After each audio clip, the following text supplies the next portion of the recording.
बिस्मिल्लाहिर्रहमानिर्रहीम अस्सलाम वालेकुम दोस्तों, खुश आमदीद कहते हैं आपको अपने यूट्यूब चैनल पर। सऊदी अरब की ताज़ा तरीन एक और न्यू अपडेट लेके आपकी खिदमत में हाज़िर हूँ। फ्रेंड्स, आज की इस वीडियो के अंदर इंटरनेशनल फ़्लाइट्स क्या ईद के बाद खुलने वाले इससे रिलेटेड अपडेट, कुछ और अपडेट्स फ़्लाइट से मुताल्लिक इस वीडियो के अंदर हम आपके साथ शेयर करेंगे। तो वीडियो का आगाज़ करने से पहले अगर आप हमारे चैनल पर नए मेहमान आए हैं तो चैनल को सब्सक्राइब करने के साथ साथ बेल के आइकन को प्रेस कीजिएगा। जो भी हम नया वीडियो बनाएंगे उसका नोटिफिकेशन आप दोस्तों तक तुरंत ही पहुँच जाएगा। वीडियो को लाइक कीजिए और वीडियो अच्छी लगे तो वीडियो को अपने दोस्तों के भी साथ शेयर करना न भूलिएगा। तो दोस्तों, इंटरनेशनल फ़्लाइट्स के हवाले से अगर बात की जाए तो इंटरनेशनल फ़्लाइट्स की हतमी तारीख नहीं दी गई, मगर इंशाअल्लाह अल्हम्दुलिल्लाह यही सुनने में आ है कि फ़्लाइट्स 10 या 12 और 15 दिन हो सकता है कल भी खुल जाए, क्योंकि अभी केसेस की जो तादाद है एक ही जगह पे रुकी हुई है और उस वज़ारत दाखिला की जानिब से SOPs का और बहुत लोग अभी इन चीज़ों का ख्याल रख रहे हैं। तो कई चीज़ अपने काबू में आना शुरू हो चुकी है। तो वज़ारत दाखिला की जानिब से और वज़ारत सेहत की जानिब से इंशाअल्लाह बहुत जल्दी अच्छी अपडेट आएगी। और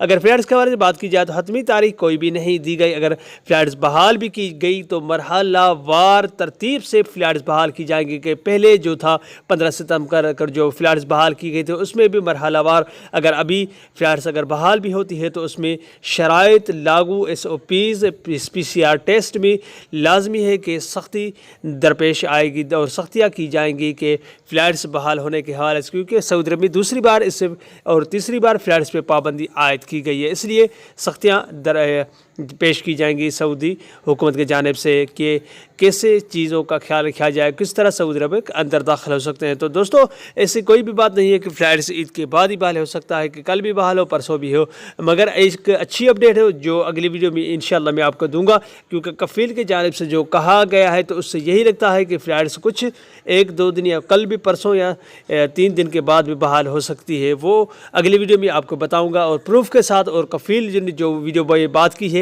वो मुकम्मल तफसीलात इस अगली वीडियो में आपके साथ शेयर करूंगा। तो ये थी छोटी सी अपडेट। अगली वीडियो तक अपना बहुत सारा ख्याल रखिएगा। तब तक के लिए अस्सलाम वालेकुम रहमतुल्लाहि व बरकातहू। पाकिस्तान जिंदाबाद।